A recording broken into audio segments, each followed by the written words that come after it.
Okay, we've talked about the robots, the physical manifestation of these AI agents. We've talked about how they communicate and collaborate with each other more efficiently. Now let's go back to the actual brain behind it all, these large language models, because our final story of today, Chris, is that Anthropic, the makers of Claude, have released a new frontier model called Claude 3.7 Sonnet, and it is very, very good. In particular, it's very, very good at coding. So it is a general purpose model and it is, blitzing on a bunch of benchmarks. And just, that pace of change is pretty insane.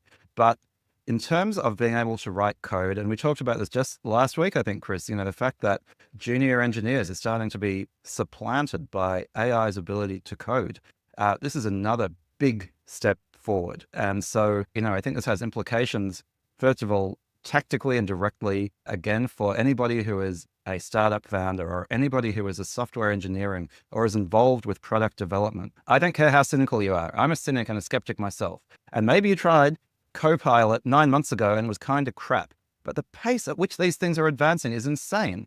And, even before this announcement, people have said, well, now these coding tools are really great. Well, they just got a whole lot better in the last 24 hours. And so things are moving really, really fast. Just because something didn't work for you 6 months ago, look again, think again, keep evaluating, keep learning. It is your role now as a founder, as a person in technology, just to keep up with all the stuff that's changing. This is not a hype train, folks. We've seen hype trains before. I've called them out. This is real stuff that's happening. And if you are not going to ride this wave, you are going to be pulled under by it. That's my view. So yeah, Claude 3.7, really exciting. We had Grok 3 join the race last week. Less excited about that, but what we're seeing is this intense competition. If anything, competition doing what competition is supposed to do, Chris, which is accelerating the pace of change. And this is just another example, hot on the heels of OpenAI announcing things, of Google announcing things, of XAI announcing things. Now it's Anthropic's turn, and it's another big step forward. So now, to make the counter argument in our final topic, we wanted to do a bit of a trend spotting segment. We do this every now and then. We did it last episode, and where Yaniv or I will notice some trend or some theme or some underreported idea and want to just bring it to the surface on the show. And for this week, I wanted to talk about the idea that maybe AI ain't as smart as we think in this particular way. So this idea, the gel man amnesia effect. This is My second favorite law named after a person. Yes. yeah, this is the idea that when you read the newspaper or read a news article, and if you're reading about something you're an expert in, you will very quickly, very often go, this is full of shit. They're missing important details, they're conflating information, they're missing the point, and you just kind of realize just how lazy or sloppy or misguided the reporting actually can be. And then you turn the page and you're like, oh, this is brilliant. You just take the story at face value because it's about a topic you don't know. And you continue to trust the reporting that you read in whatever, your favorite blog, your favorite website, your favorite newspaper. I feel like the same thing is happening for AI. Because when I ask ChatGPT questions about product management, product strategy, business models, I find the answers to be utterly generic and often missing the point. They're just like this bland, generic nonsense. And even when I train it with all my blog posts and transcripts and stuff, I will have this kind of eval question that I ask it around partnerships. What does Chris Saad think about partnerships when I make a custom GPT? And it still just shits the bed. It just gives this generic nothing answer about, hey, partnerships are great for companies and blah, blah, blah. And I'm like, no, wrong, fail. And this struck me this week because I did the same thing in medicine. I was trying to diagnose myself with something, and I asked it a bunch of questions, gave it a bunch of info, and it gave me what seemed like an incredibly insightful clinical answer. And I was like, wow, this is freaking awesome. We don't need doctors. And I sent it to a friend of mine, a clinician friend, and I said, hey, what do you make of this? Is this how you would think about this diagnosis? And she ripped it to shreds. She was like, she's like, there's a bunch of category errors here. It's a bunch of generalizations. It forgot this and that, blah, blah, blah. This is not for sure. This could be this. And I was like, wow. So while, these engineers are making Claude and ChatGPT really good at engineering, it maybe, just maybe, when it comes to other domain expertise, it's going to require those domain experts to really, really dig in and build custom models, or, they'll have to hire teams of domain experts to specialize, or I don't know what. But I think there is this gel man amnesia effect that's occurring with LLMs that we should be on the lookout for. I think that is somewhat fair. Here's the way I would sort of frame it, Chris. I think that in a lot of domains, the top 1% of human experts in that field are still better than AI, maybe even the top 10%.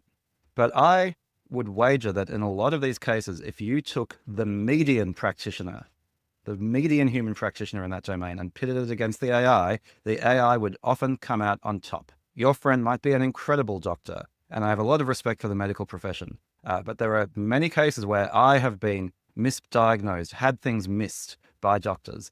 I know there are too many anecdotal cases, and yes, they're anecdotal, of people putting their symptoms into an AI and getting an accurate diagnosis that medical professionals missed. And so, yes, is your random, untuned ChatGPT or Claude or whatever the best doctor in the world? I would be shocked if it was. It's not.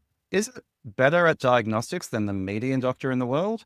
I wouldn't at all be surprised if it were. And there are benchmarks. You mentioned medicine. There are medicine specific benchmarks where AIs outperform humans, and humans meaning trained medical professionals. And so, yes, similarly with coding, as I've talked about, it's like a junior engineer. AI is not yet able to write production grade code without close supervision from a very talented engineer or group of engineers. But can it write a lot of code? Can it replace a junior? Can it replace a less talented engineer? I would say in a lot of cases, yes. So yes, it's a form of gel-man amnesia if we assume it's an expert and it's only pretty good. But I do think it's pretty good. Yeah, and I actually think this is I agree with you, and I actually think this is interesting because you're right. If the questions I was asking it about my domain expertise, right, startups and business models and product, if I was asking those questions of less competent product managers, business operators, strategists, they would probably give me those sloppy, shitty answers. And so it is a junior or incompetent version of one of those things. But I also think it's also a problem of prompt engineering and knowing the questions to ask. Mm-hmm. Because if you ask a generic question, you will get a generic answer. It will give you this kind of amorphous blob average of all of the thoughts of all of the people on the web. If you ask it much, much more precise questions with great context and great constraints, I think it is also likely to give you better answers. And who was it that recently published a kind of prompt engineering template for O1? I think it was Greg Brockman, actually. I could be wrong. They were saying these reasoning models need to be treated with quite a bit more structure when you're prompting them. And he was saying you need to kind of ask the question, provide the context, specify things to avoid or what have you, and so on. And that's how and when you get the very, very best answers from O1 style models. And so we're kind of heading back into programming territory there with much more structured prompts. I disagree with that, actually. So I'm glad you brought up prompt engineering, because I think prompt engineering has, as with everything in AI, in a vastly accelerated way, gone through the full hype cycle, where I remember not long after ChatGPT first came out, people would be like, prompt engineering is the only skill anyone's ever going to need in the future. If you want to make $1 million a year, just learn prompt engineering, blah, blah, blah. And then people were like, that's bullshit, blah, blah, blah, your sort of reaction.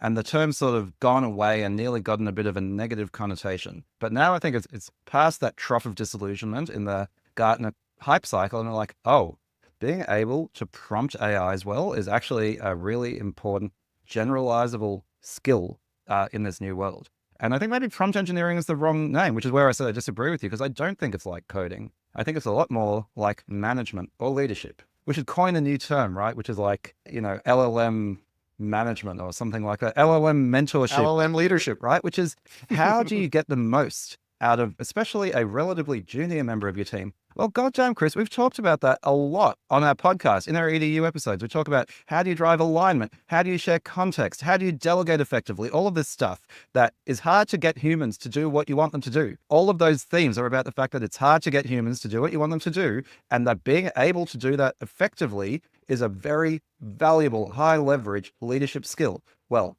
I think it's just the same for AI, right? Don't call it prompt engineering, call it something else. But I think being able to instruct AI well is a valuable, high leverage skill. And I don't think that's going away. You're absolutely right. All the things that make you an incredible 10x contributor. And by the way, I had a whole argument about 10x on my LinkedIn last week, so go check that out. Ooh. Or rather this week, if you're listening to this. It's been a long week, hey, Chris? Yes. Yeah, this week. Go back to my post this week. But you're right. It requires great lateral thinking, great leadership, asking the right questions, first principles thinking, and maybe the AI becomes more intuitive. Maybe it helps to see around corners. I don't know, but I think in the foreseeable future, and that might only be 6 months, as that famous saying now goes, your job is not going to get taken by AI. It's going to get taken by a human using AI really well. And so dive in there and learn how to use it really well and become a better leader. An LLM leader, Yaniv. We've coined it here. But that's right. But also, I think the deeper point I'm making is it's not a different skill set. It's the No. same skill set. It is simply good leadership, good management, good delegation, good context sharing. It is those things. And if you're able to prompt effectively, it is not a different skill set to managing people effectively. It's the same skill set. So actually, a weird corollary of all this LLM stuff is that management as a skill is actually probably more valuable than ever. Because you can now manage a whole army of LLMs for the cost of your kids' pocket money. So, wow.